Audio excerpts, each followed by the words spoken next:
Good morning, good evening, good afternoon, wherever you are, whenever you are. Hello! Thank you for watching my videos.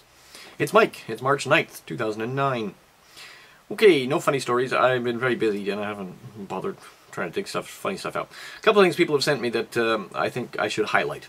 The first thing is this article. It was in the weekend's edition of the East Valley Tribune, which of course no one's ever heard of, because this is basically the local paper for the Phoenix area of Arizona, one of the sub-areas of Arizona. Mock terrorism response exercise starts Monday. Okay, Valley residents may hear emergency sirens and see a flurry of helicopters flying overhead for 5 days. 5 days, beginning on Monday.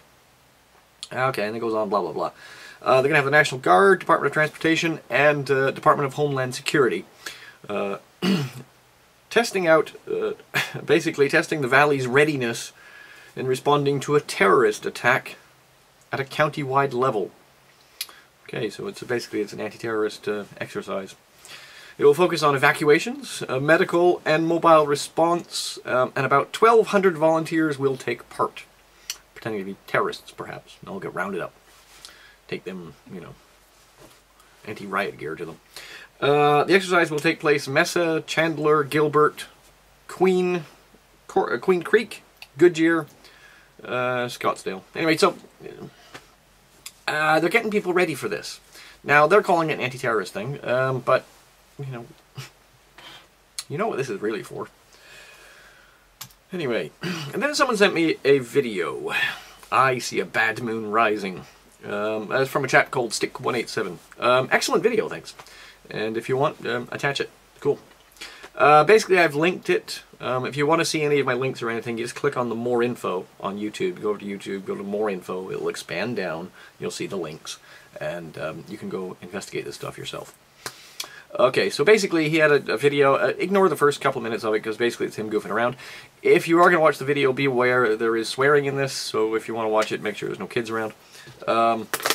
But the information he's got is really good. And I've actually included some of the links. I've included the links he's got over here. So for those of you that don't want to hear swearing, you don't have to. But his video is very good and very powerful. So give it a watch. Anyway, so the stories are all about... basically, it was reported in the Canadian press that there's Mexican drug war spilling into Canada. Okay. Anyway, we'll get to that in a second. Then he had a story from Reuters, U.S. rattled as Mexico drug war bleeds over border. Basically about the kidnappings occurring in Phoenix. And then an article in the New York Times, Latin Americans decry the U.S. drug war, basically saying the only reason we're having all of these problems is because you guys are fighting this stupid war on drugs and they're shifting it. Now, I've included a couple of other links in here as well. Obama, Mexican president, meet for immigration security talks. This was the 12th of January. President-elect Obama and President Calderon of Mexico discussed immigration, cross-border security, and other topics during their lunch Monday at the Mexican Cultural Institute in Washington. Okay, so this was before he was actually president. He was still president-elect, but it's a long tradition, apparently, for the Mexican president to go meet the president-elect.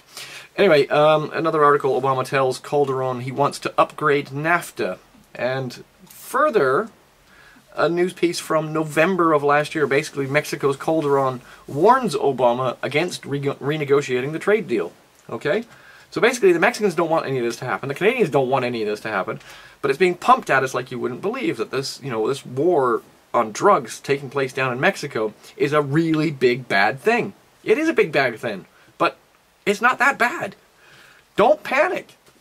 And I've even seen it this weekend on some of the Toronto papers. I've included links here.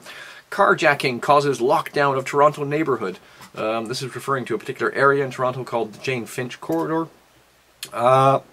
Bullet-riddled car abandons injured teen at Scarborough Hospital. I used to live, like, not very far from that place. But they're doing it to get people freaked out and saying, oh my gosh, we gotta do something about these drug people. What can we do? So, anyway. And finally, I've also included a link to this week's Economist. And the front cover of the Economist says, how to stop the drug wars. Okay, and basically in the article, the main article, which I've linked on the trail of the traffickers, basically Mexico's been saying for a while, the problem isn't that bad. I mean, come on. But the Americans are blowing this right up. So, let's have a little think about this in the whole David Icke style of problem, reaction, solution. The original problem was cocaine traffickers coming from Colombia, bringing cocaine across the Caribbean. So they, sail to Caribbean islands and shift off, and then they'd sail up to somewhere in the States and dump it, and everyone would be laughing. But they, the war on drugs said, no, we have to stop this. So they started sending out, Coast Guard and Army ships, and heck, even the Royal Navy was involved at some point. I seem to recall one of the princes was involved in hunting down drug traffickers in the Caribbean. So this seems to have worked terribly well. The Colombian drug dealers can no longer effectively transfer all of their cocaine, etc., across the Caribbean. So this worked. Fantastic. So that was your problem. The reaction was, let's go kick the heck out of them. People going up in arms, you've got to stop all this cocaine stuff. The solution was, let's go blast them in the Caribbean, which triggered yet another problem. Of course, the Colombians weren't going to give up this huge market they had in the States for cocaine. So what they did instead was, they got together with a bunch of Mexicans. Now, the Mexicans for many years have been transporting marijuana, etc., into the States. So the Colombians basically said to the Mexicans, hey, listen, got a good deal for you here. If you let us ship this stuff across your country, if you help us, we'll give you lots of money. We'll give you a huge cut. And the Mexicans said, yeah, right on, cool, excellent, we'll do that. So that was the next problem. And this is now leading into this problem, which is this whole anti-drug cartel thing in Mexico. And the reaction that we're seeing across the states, in the southern states especially, is, oh my gosh, this is going to mess with us big time. Let's do something. And they're trying to get Canadians pumped up about it as well. Now the article here basically says, in The Economist, came at the heels of a paper circulated by Barry McCaffrey, a retired general who was Bill Clinton's drug czar. General McCaffrey painted a grim picture in which the dangerous and worsening problems in Mexico fundamentally threaten U.S. security. Here we go. If this was intended to press the panic button, it seems to have succeeded. Yes, indeed it did. President Barack Obama lunched for more than 2 hours with Mr. Calderon in his first meeting with a foreign head of government since he was elected president. According to a Mexican official present, Mr. Calderon proposed a, you ready? Strategic partnership, and urged the setting up of a bi-national group of experts to explore closer security coordination and cooperation. That would go beyond a 3-year, $1.4 billion program of security aid for Mexico, known as the Merida Initiative. Merida? No worries. Which was approved reluctantly by the U.S. Congress last year. Like it or not, in the cause of the war on drugs, the Obama administration looks likely to be drawn into a sustained security commitment to a neighbor of the kind Mr. Clinton launched in Colombia. And, of course, General McCaffrey's conclusion was, we cannot afford to have a narco state as a neighbor. Okay, now, The Economist, just to be sure, did actually have some opposing information here. They had a nice map about where the drug cartels are and stuff, and I believe that's linked on the article as well. Anyway.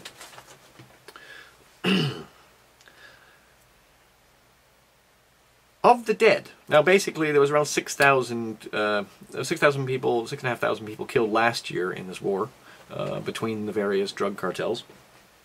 The majority of them, 80%, are members of criminal gangs murdered by other criminals. Okay? But more than 800 police and soldiers have also died since December 2006. So basically, the majority of the deaths are either the cartel people killing each other, which is not that big a deal. It causes fear and panic, but never mind. And the police trying to get them. And the commentary on what it's like. Troops and police have fought pitched battles against gangsters armed with rocket launchers, grenades, machine guns, and armor-piercing sniper rifles. But basically, he says, you know, they're saying down here, most of the people that are dying are actual drug cartel members or police and army. Okay, despite the headlines, Mexico's murder rate is relatively low at 11 murders per 100,000 people. I believe the murder rate in some major cities in the States is higher than that. So, problem. Got this drug war going on. Reaction, everybody freaking out. Solution. A strategic partnership between America and Mexico. And let me count, you can count on it. There's going to be Canada involved in that as well. Okay, a couple of other pieces, just real quick. Thanks to the banks, it's a crisis. In the Eurozone, it's a total catastrophe. Yeah. Ambrose Evans Pritchard basically going on about, really, it is getting really bad. Can we sort this out, please? Quoting here, those who say this is nothing like the Great Depression are complacent.